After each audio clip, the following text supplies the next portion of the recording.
और उसके बाद समझौता किया, शेख इंदिरा समझौता 1975 में। इनका विरोध उसके साथ होना चाहिए कि हमारे साथ होना चाहिए? यहां ओवैसी साहब बैठे हैं, उस दिन पूछ रहे थे कि मैं इधर रहूं कि उधर रहूं। आप तो मुसलमानों की बात करते हैं, मुसलमानों की बात करते हैं। सच्चर कमेटी की रिपोर्ट इसी मनमोहन सिंह जी की सरकार ने लाया, उसने कहा कि पूरे देश में मुसलमानों की हालत खराब है। आपको विरोध इस कांग्रेस से होना चाहिए, हमारे साथ प्यार होना चाहिए कि आप उसके साथ अविश्वास प्रस्ताव पे खड़े हो? और बचे जेडीयू सर, जेडीयू। और मैं बड़ी गंभीरता के साथ एक बात आपको कहना चाहता हूं कि 2005 में जब जेडीयू की सरकार नहीं बनी और रामविलास पासवान जी की आवश्यकता पड़ गई, तो वो मीटिंग दो जगह पर हुई सर। एक पत्रकार के घर पर हुई जिसका नाम मैं नहीं बोलना चाहता, और दूसरी मीटिंग रामविलास पासवान जी, नीतीश जी की मेरे घर पर हुई सर। और उस वक्त का मैं एक चीज और खुलासा कर देना चाहता हूं कि जेडीयू को यदि सबसे ज्यादा किसी ने फंड करवाया होगा तो यदि 2, 4, 5 आदमी होंगे तो उसमें एक नाम निशिकांत दुबे का भी है।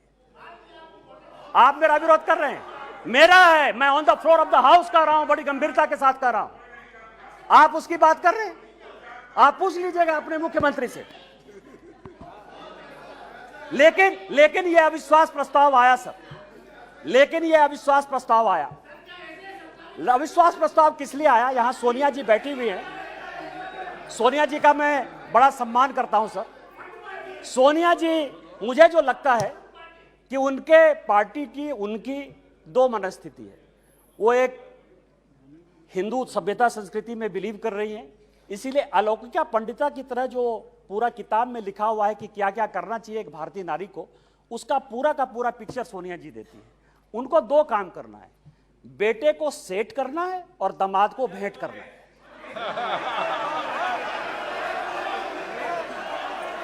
अरे जिसका नेम ले रहा है वो बोले ना, जिसका नेम ले रहा है वो बोले, ये लोग क्यों बोल रहे हैं? अध्यक्ष जी, जिसका नाम लिया जा रहा है वो सदन में मौजूद है, वो ऑब्जेक्शन नहीं कर रही है। दूसरे क्यों कर रहे हैं ऑब्जेक्शन? दूसरे क्यों ऑब्जेक्शन कर रहे हैं? वो खुद सदन में मौजूद है, उनको कोई ऐतराज नहीं है। दूसरे ऐतराज करने वाले कौन होते हैं? जब ऑलरेडी सदन में लोकसभा की माननीय सांसद मौजूद है और वो ऐतराज नहीं कर रही है, तो दूसरे ऐतराज करने वाले कौन होते हैं? अब आप समझिए सर, मैंने दोनों बातें कही कि बेटे को सेट करना है और दामाद को भेंट करना है। मैं अपने बात पर कायम हूं सर। आप ये समझे सर, ये केस है सर, इनकम टैक्स का केस चल रहा है। नेशनल हेराल्ड का इनकम टैक्स का एक केस चल रहा है ट्रिब्यूनल में। मैं जो भी पेपर कहेगी कांग्रेस, मैं on the floor of the house जो है इसको रखने को तैयार हूं। और यदि इसमें एक भी बात गलत होगी तो मुझे आप सदस्यता से उसी दिन निकाल दीजिएगा सर। लेकिन कांग्रेस पार्टी को सुनना चाहिए सर। इनकम टैक्स अथॉरिटी ने कहा कि ये फाउंडेशन के जितने इनके केस है, नेशनल हेराल्ड के जितने केस हैं, उसकी असेसमेंट करें। हाई कोर्ट का आदेश सर, हाई कोर्ट का आदेश आ गया, हाई कोर्ट का आदेश आ गया कि इसको जो है सेंट्रलाइज करना है। ये हाई कोर्ट का आदेश है सर। अभी ये सुप्रीम कोर्ट चले गए। अब आप समझिए कि इनकम टैक्स से बचने के लिए 1 लाख रुपया देके कोई 5,000 करोड़ की कंपनी ले सकता है। ये मैडम सोनिया जी और राहुल जी बता सकते हैं सर, कोई दूसरा नहीं बता सकता। और ये कह रहे हैं कि केवल हमारे ऊपर ये चीज होती है। यहां जीएम सिद्धेश्वर बैठे हुए सर, हमारे पार्टी के सांसद हैं जीएम सिद्धेश्वर। अब भी 80 करोड़ रुपया उन्होंने इनकम टैक्स में भरा है सर। यदि मोदी जी आपको चोर कहने की बात करते हैं तो अपने पार्टी के भी लोग जो दोषी हैं उनको भी 80 करोड़ रुपया दिया। मैं ऑन रिकॉर्ड कर रहा हूं सर, जीएम सिद्धेश्वर को 80 करोड़ देना पड़ा। बीजेपी के 4 बार के सांसद हैं और आप इनकम टैक्स के लिए बचाव करने के लिए सुप्रीम कोर्ट जाने की बात करते हो। ईडी की रेड होती है सर। और मैं आपको बताऊं कि एक भाई है, भंडारी है, मैं उसका पूरा नाम नहीं लूंगा क्योंकि भंडारी कोई भी हो सकता है सर। किसी भी दिन वो यूके से लौट कर आ जाएगा। मैंने इसी हाउस में कहा था कि किसी आदमी का जो है, दामाद जी का जो है मकान है लंदन में, ये कोर्ट का ऑर्डर है सर। एक आदमी जो भागा उसका नाम है सीसी थम्पी। कोर्ट के आदेश के बाद उसका बेल हुआ। इस कोर्ट का ऑर्डर है सर। उस कोर्ट के ऑर्डर में सीसी थम्पी ने यह एक्सेप्ट किया कि उसने जो दामाद जी हैं, दामाद जी के नाम पर कौन दामाद, कोई भी दामाद हो सकता है। इनको दामाद जी से क्या प्रॉब्लम है सर? मेरा भी दामाद हो सकता है। 12 ब्रांसन स्क्वायर थम्पी ने, जिसको थम्पी ने, कोर्ट ने आदेश दिया कि जब जरूरत होगी तुम आ जाना। आप समझिए कि वो भाग गया। उसने कहा कि 12 ब्रांसन स्क्वायर जो है हमारा है। उसी तरह से संजय भंडारी का जो वाला है सर, यूके कोर्ट ने जो आदेश किया है उसमें यह बात कहा है कि दामाद जी का वो मकान है। आप क्यों भाग गए? तो जो मैंने आपको कहा कि ये जो अविश्वास प्रस्ताव है सर, ये अविश्वास प्रस्ताव का जो मूल मंत्र है कि बेटे को जो है सेट करना है और दामाद को भेंट करना है।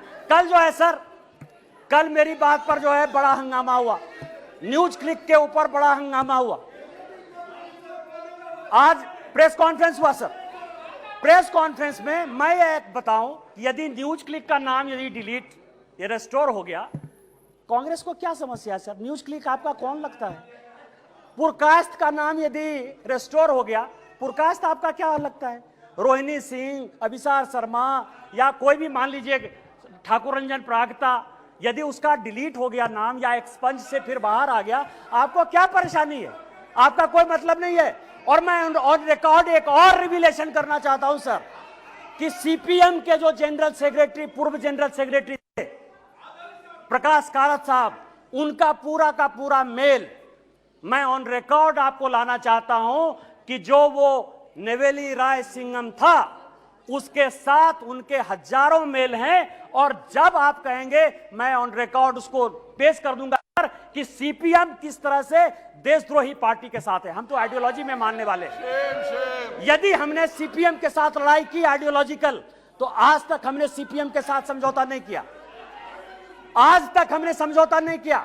यदि हमने कहा कि कोई मुस्लिम लीग जिसने कि भारत विभाजन किया, आज तक वोट बैंक की राजनीति के बाद हमने मुस्लिम लीग के साथ नहीं लिया। लेकिन आपको जिस कांग्रेस पार्टी ने रोज रोज जलील किया, उसके साथ आप किस आधार पर जो है शासन में हो? मैं आपको बताऊं, मैं आपको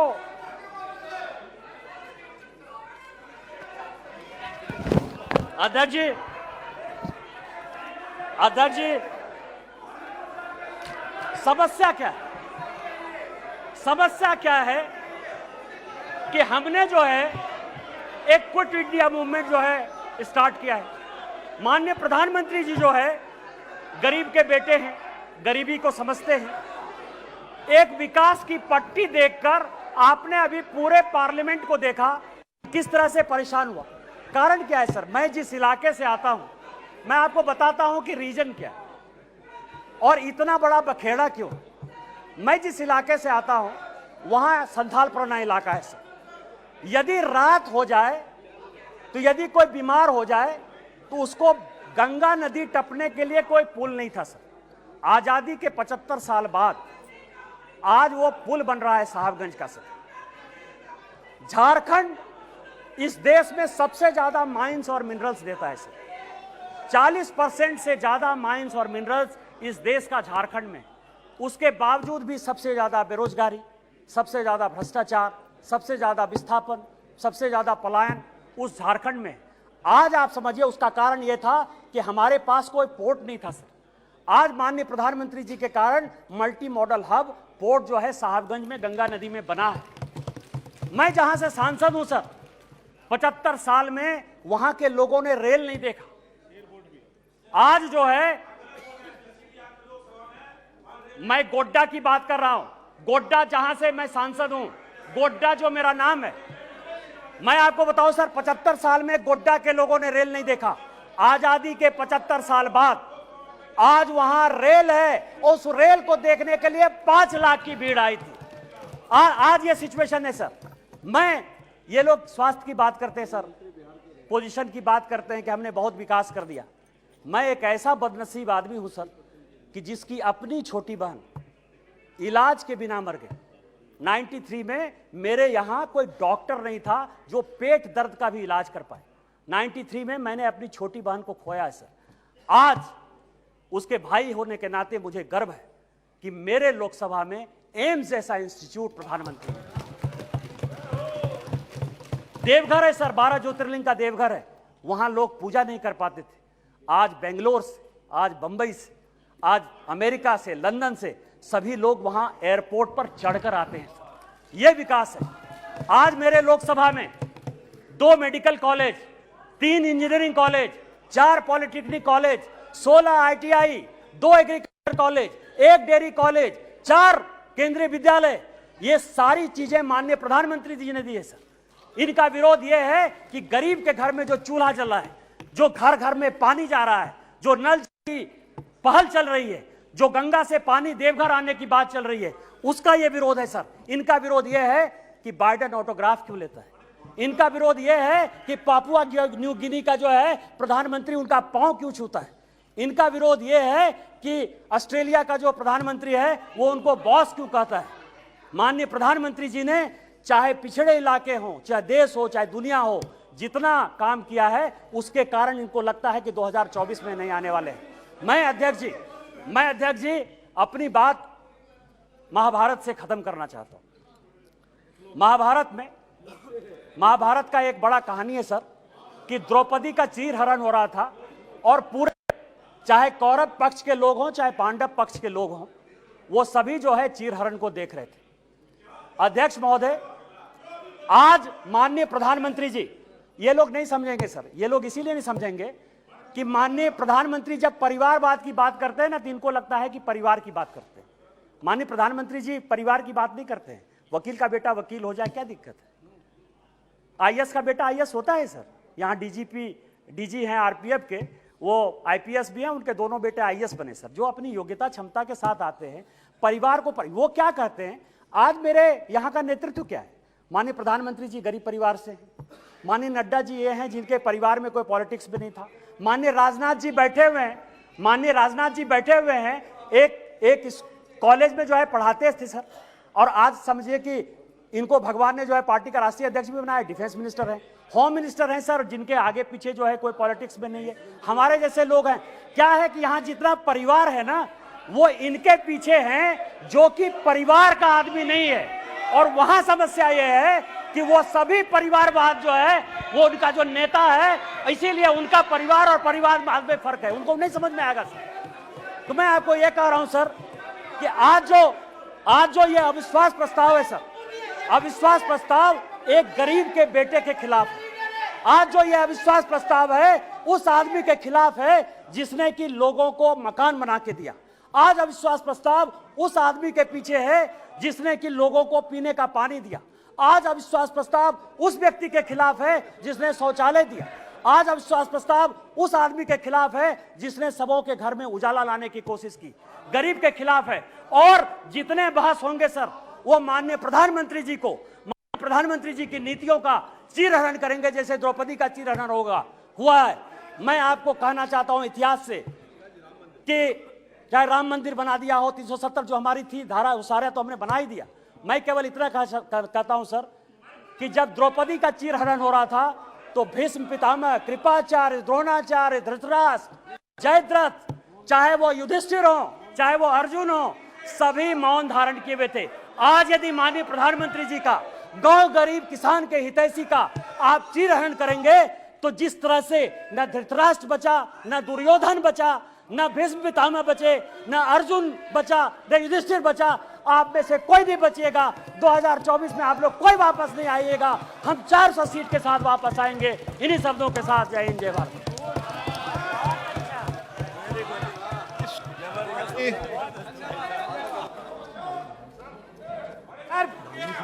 sir rule TR Baluji, sorry TR Baluji. अरे बालूजी को बोलने दो, TR बालूजी। मैंने अलाउ नहीं किया बालूजी, आपको अलाउ किया। सर निशिकांत दुबे ने मेरा नाम लिया। मैं सिर्फ इतना कहना चाहता हूँ, तू इधर उधर की बात न कर, ये बता के काफिला कैसे लुटा। भारत माता इतना